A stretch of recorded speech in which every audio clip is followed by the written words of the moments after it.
So there are different ways that you could do this in terms of how do you get advocates to help you. Well, Pam mentioned, as you listened to our talk there, a home meeting is an idea. The home meeting kit is over here. She put it up over there for us so that you could see what a home meeting kit is, where you have someone put on either a meal or dessert, and they invite their friends to come and to hear your talk, to hear you share about your ministry. These can be effective. Sometimes they work for people. Sometimes they don't work. Depending, a lot of times, even location, where you are, makes a difference sometimes with that. But that's one way you could do that.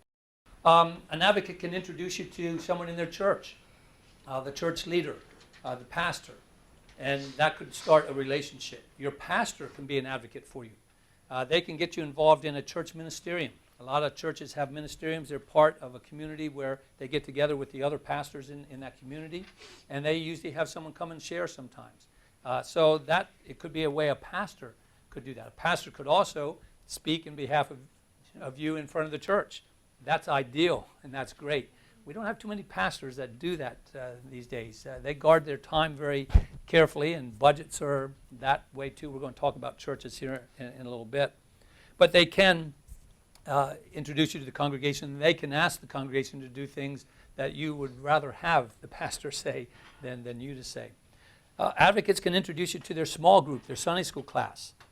They can get you into those types of settings and situations. That's what an advocate can do. They may know merchants or businessmen who want to be a part of ministry, especially Christian businessmen, and so they know someone like that. They could help you in that way. They can do tangible things for you. They can take care of your newsletters for you. They can help you in other things that you need. It doesn't always have to be inviting you to partner or inviting you to share your ministry with others to get partners. They can be advocates for you, helping you in practical things too. How many of us, when we go to the field, it's like, oh, I wish I had someone back home that could do this for me. We send my son videotapes of movies and TV shows and sporting events. Okay, that helps them, and so in a sense, that's a kind of an advocate type thing. How many of you have spoken at Vacation Bible Schools? Vacation Bible Schools is another thing that you could get involved in. Some of the churches, they have junior church, and they have projects that they put on. Advocates can help that for you too. They could talk to someone in that. I heard someone talk about they're going to a camp here soon. Yeah, going to camps and sharing in the summer is a great way, and an advocate might be able to put you in touch with a camp that's looking for missionaries to come and to share in the camp setting. So these are ways that advocates can help you in your ministry and to expand your network. That really is the best way that you're going to get your network expanded, is really working through advocates.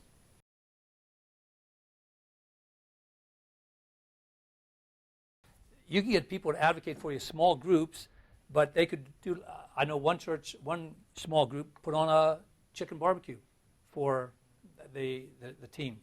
That they were the missionaries that they were going to be supporting, and so they did that, and they raised a lot of money. When we were going out, someone put on Pam made a baby quilt, and they did a raffle for us, putting that in there, and that gave us some money. People could put on yard sales for you. So there's all kinds of projects that a small group could do, a church could do, if you're raising one-time funds. And I had a golf tournament. Yeah. Churches, golf tournaments are big, in Pennsylvania anyway. They have all kinds of golf tournaments raising funds for different ministries. It is a big thing there, and so that is a possibility with that. It takes a lot of work, so you need to get a team of people who will really know how to do that, coordinate it, organize it, and put it together. But golf tournaments are big things too. We asked you to bring your mailing list, and what we want you to think about with your mailing list, I'm going to give you about maybe 10 minutes to start that process of looking at your mailing list, thinking of people who are in your primary network. Okay, these are people that you know really well. They're in your what we would call your primary network. They're the ones that you have a good relationship with. You know who they are and all of that. These are your closest friends, okay? These are ones who will be potential advocates for you, okay, your primary network. But then the rest of the people, think about as your secondary network.